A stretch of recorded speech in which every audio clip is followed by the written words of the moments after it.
Have you ever wondered how someone with nothing, no money, no support, no fancy education could rise to wealth and success? Most of us dream of financial freedom, but few believe it's possible. This is the story of John, a poor boy with empty pockets, but a mind full of ideas, who transformed his life from rags to riches.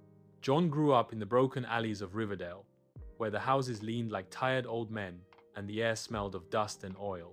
His father had passed away when he was 10, and his mother worked 2 jobs just to put food on the table. Most boys his age spent evenings playing, but John spent his time collecting scraps, bottles, and old newspapers to sell for coins.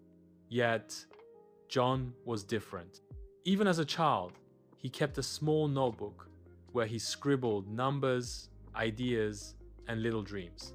One day, he whispered to himself, "I'll never have to worry about money again." But dreams, as everyone told him, were for the rich. At 16, John worked at a mechanic's shop. The pay was low, the hours long. One evening, after a grueling day, he overheard 2 men in suits talking outside the shop about investments and compounding. John didn't understand the words, but something about the excitement in their voices stuck with him.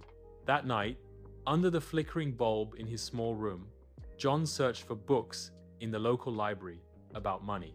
The more he read, the more he realized wealth wasn't about luck. It was about habits, knowledge, and patience. He began saving a small portion of every paycheck, no matter how little. When his friends mocked him, "Why save? Spend while you can, John," he smiled quietly. Deep inside, he was building something invisible, step by step.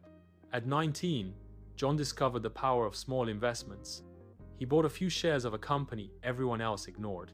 He studied every night, learned how businesses worked, and kept putting aside more savings. But success didn't come quickly.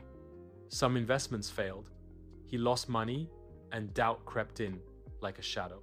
One evening, when he was about to quit, he remembered his mother's weary hands washing clothes at midnight. "I can't stop. Not yet." So he kept going. Years passed, and John's patience paid off. His small savings grew. His investments multiplied. By the time he was 28, the boy who once couldn't afford shoes now owned a thriving chain of auto repair shops and a growing portfolio of investments. One day, John returned to Riverdale. The streets were still dusty, the houses still leaning, but children now looked up at him with wide eyes. Some saw a man in a nice suit, but John saw himself in those children, the same hunger, the same hope. He built a small community library and financial literacy center in the neighborhood. "If I could learn, so can they," he said. When asked how he went from rags to riches, John replied, "It wasn't magic, it was patience, learning, and believing that even the smallest step forward counts. Riches don't begin in the pocket, they begin in the mind." True financial growth is not about sudden luck or quick wins.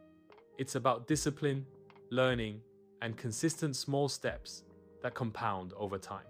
Even if you start with nothing, you can rise if you dare to dream, work hard, and stay patient.